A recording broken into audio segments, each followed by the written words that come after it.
तो देश का मूड मीटर में वक्त है अगली स्टोरी का और आपको यह बताने का कि अयोध्या में फिर 22 जनवरी वाली तैयारी क्यों दिखाई दे रही है और इस बार अयोध्या में क्या बड़ा होने जा रहा है।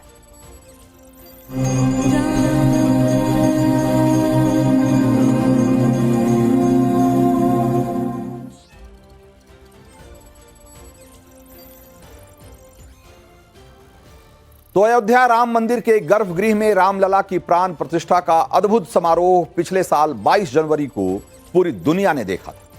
सनातन की उस परिकल्पना को साकार होते देखा था जिसका इंतजार पिछले 500 सालों से हो रहा था। और 1.25 साल बाद अब अयोध्या राम मंदिर में राजा राम विराजने वाले हैं। मंदिर के प्रथम तल पर पूरे राम दरबार की प्राण प्रतिष्ठा की बारी। भगवान राम में आस्था रखने वाले लोगों के लिए राम मंदिर में राम दरबार की प्राण प्रतिष्ठा बहुत अहम है। और क्या है इसके पीछे की इनसाइड स्टोरी, देश का मूड मीटर में आज उस पर हम बात करें। रामलला यानी भगवान राम का 5 साल का बाल स्वरूप, जिसमें उन्होंने अयोध्या में सबका मन मोह लिया। जो रूप राम भक्तों के दिल में वात्सल्य और प्रेम का भाव जगाता है, वो तस्वीर या वो मूर्ति राम मंदिर में स्थापित हो चुकी, जो याद दिलाता है कि भगवान राम की जन्मस्थली है अयोध्या। और भगवान राम का दूसरा स्वरूप राजा राम, भगवान राम का वो स्वरूप जो रघुकुल का गौरव है, जो दुष्टों का नरसंहार करता है, भक्तों को अभयदान देता है और संसार में राम राज्य की स्थापना करता है। मन में भरोसा देता है कि राजा राम हर मुश्किल में हमारी रक्षा करें। इसीलिए अयोध्या राम मंदिर में भगवान राम के बाल रूप के बाद अब राम दरबार की प्राण प्रतिष्ठा होने वाली। प्राण प्रतिष्ठा की प्रक्रिया अभिजित मुहूर्त में 5 जून को दिन में 11 बजे के बाद प्रारंभ होगी।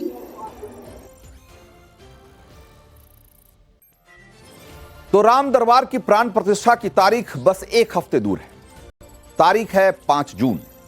हिंदू पंचांग के मुताबिक गंगा दशहरा का शुभ दिन और सबसे जबरदस्त अभिजीत मुहूर्त सुबह 11:25 से लेकर 11:40 बजे तक। इन 15 मिनटों में राम मंदिर के प्रथम तल पर राम दरबार, राम मंदिर के परकोटे और राम मंदिर के सप्त मंडप को मिलाकर 18 मूर्तियों की प्राण प्रतिष्ठा की जानी, जिसमें राम दरबार की सनातनी परिकल्पना पूरी तरीके से साकार होती दिखेगी।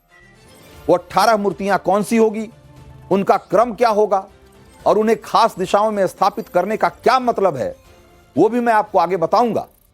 लेकिन पहले यह जान लीजिए कि कैसे ग्रह नक्षत्रों के खास संयोग को पिछली बार की तरह इस बार भी ध्यान में रखा गया है और इस तारीख को, इस मुहूर्त को खास तौर पे चुना गया है। भगवान रामलला की प्राण प्रतिष्ठा के लिए पिछले साल 22 जनवरी का दिन चुना गया था और वो पौष शुक्ल पक्ष की द्वादशी की तारीख थी। और हिंदू धर्म ग्रंथों के मुताबिक इसी तिथि को भगवान विष्णु ने समुद्र मंथन के लिए कुर्मा अवतार लिया था, यानी कछुए का रूप धारण किया। जबकि राम दरबार की प्राण प्रतिष्ठा की तिथि जेठ महीने के शुक्ल पक्ष की 10वीं तय हुई और सनातन धर्म में इसे द्वापर युग के शुरू होने की तिथि मानी जाती। स्वर्ग से इसी दिन गंगा धरती पर अवतरित हुई और सनातन में ऐसी तारीख, ऐसे मुहूर्तों को प्राण प्रतिष्ठा के लिए इसलिए चुना जाता है ताकि उसका प्रभाव अमिट रहे और अनंत काल तक रहे। राम मंदिर के प्रथम तल में जिस राम दरबार की प्राण प्रतिष्ठा होनी है, उसमें 6 मूर्तियां हैं। सिंहासन पर भगवान राम और उनकी अर्धांगिनी सीता होंगी। सिंहासन के बाईं तरफ वीरासन की मुद्रा में हनुमान बैठे होंगे और दाईं तरफ हाथ जोड़े लक्ष्मण खड़े होंगे। सिंहासन के पीछे भरत और शत्रुघ्न खड़े होंगे और ये राम दरबार की वो छवि है जो हर हिंदू के दिल में बसती है। लेकिन धर्म ग्रंथों के मुताबिक राम दरबार का दायरा इससे भी ज्यादा बड़ा है। उसमें भगवान राम के साथ साथ कई और प्रिय सेवक और सेनापतियों की गिनती होती है। इसमें लंका युद्ध के समय राम की सेना में 18 सेनापति बताए जाते हैं, जिनमें से कईयों के नाम आपने रामायण और रामचरितमानस में सुना होगा, जैसे हनुमान के अलावा सुग्रीव, अंगद, जामवंत, नल नील, विभीषण वगैरह वगैरह। अयोध्या राम मंदिर में राम दरबार की प्राण प्रतिष्ठा के दौरान इनकी भी पूरी विधिवत और विधि विधान से इनकी भी पूजा की जाएगी। और क्योंकि इनके बिना राम दरबार पूरा नहीं माना जाता, इसलिए इनकी भी पूजा अर्चना की जाएगी। लेकिन जो राम मंदिर में राम दरबार स्थापित किया जा रहा है, जिसकी प्राण प्रतिष्ठा होनी है, उसमें यह शामिल नहीं है। उसमें जो हमने बताया वो 6 मूर्तियां ही होंगी। उसमें भगवान राम, माता सीता, हनुमान और उनके जो 3 भ्राता हैं, उसमें लक्ष्मण, भरत और शत्रुघ्न, इन्हीं 6 लोगों की मूर्तियां वहां लगाई जाएगी।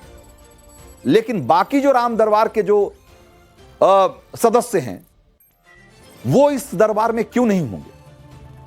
ये सवाल आपके मन में आ रहा हो, तो उसका भी जवाब जरा समझ लीजिए। भगवान राम ने अपने तीनों भाइयों के साथ हनुमान जी को अयोध्या की सुरक्षा की जिम्मेदारी सौंपी थी, जबकि जो बाकी के 17 सेनापति थे, उनको अयोध्या से बाहर अलग अलग जगहों का प्रभार सौंपा गया। जैसे विभीषण को लंका का राजा बनाया गया और सुग्रीव को किष्किंधा का।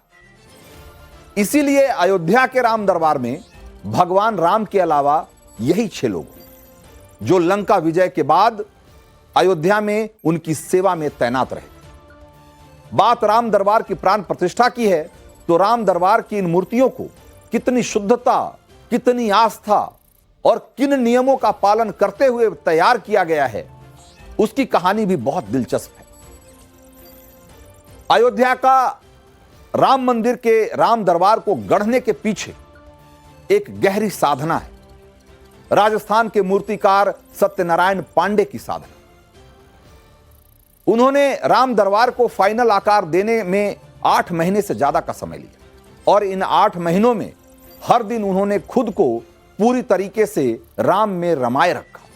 उनके दिन की शुरुआत रामलला के दर्शन और फिर मंदिर परिक्रमा से होती और वो 2 घंटे तक परिक्रमा करते हैं और हर परिक्रमा के बाद 1 घंटे रामचरितमानस का पाठ करते हैं और इसके बाद अगले 10 घंटे वो पूरी भक्ति भाव से राम दरबार की मूर्तियां गढ़ते। सत्यनारायण पांडे ने इन 8 महीनों में राम मंदिर की 540 परिक्रमाएं की और तब जाकर राम दरबार को उन्होंने साकार किया। सत्यनारायण पांडे ने राम दरबार समेत कुल 18 मूर्तियों को पूरी श्रद्धा भाव से तराशा है और इसमें राम मंदिर के परकोटे पर स्थापित होने वाली 6 देवी देवताओं की मूर्तियां भी शामिल हैं। और वो जो 6 देवी देवता हैं, उसमें भगवान शिव, दुर्गा, गणेश, हनुमान, अन्नपूर्णा और सूर्य की मूर्तियां शामिल। राम मंदिर के परकोटे पर इनकी भी प्राण प्रतिष्ठा 5 जून को ही की जाएगी। इसके अलावा राम मंदिर में सप्त मंडप के लिए भी सत्यनारायण पांडे ने 7 मूर्तियां बनाई, जो राम कथा के प्रमुख किरदार माने जाते हैं। और वो हैं भगवान राम के कुलगुरु महर्षि वशिष्ठ, महर्षि विश्वामित्र, रामायण लिखने वाले महर्षि वाल्मीकि, महर्षि वशिष्ठ के भाई महर्षि अगस्त्य और जिनके दंडक वन के आश्रम में वनवास के दौरान राम रहे। उसके अलावा ऋषि गौतम की धर्म पत्नी अहिल्या, जिनका उद्धार भगवान राम ने किया, और वनवास में भगवान राम को जूठे बेर खिलाने वाली शबरी और उन्हें गंगा पार उतारने वाले निषाद राज। ये सारे लोग, जो मंडप होगा वहां पर इन सबों की मूर्तियां भी स्थापित की जाएगी। अयोध्या में 5 जून को राम दरबार की प्राण प्रतिष्ठा होगी, तो ये सारी मूर्तियां राम कथा के अलग अलग पड़ावों की याद राम भक्तों को दिलाएंगे और प्राण प्रतिष्ठा के इस अनुष्ठान के मुख्य यजमान होंगे यूपी के सीएम योगी आदित्यनाथ। और इस तरीके से अयोध्या में राम दरबार की स्थापना के साथ ही राम मंदिर के निर्माण का एक महत्वपूर्ण चरण जो है वो पूरा हो जाएगा और जुलाई तक कहा जा रहा है कि ये जो राम दरबार है वो दर्शन के लिए आम लोगों के लिए खोल दिया जाएगा।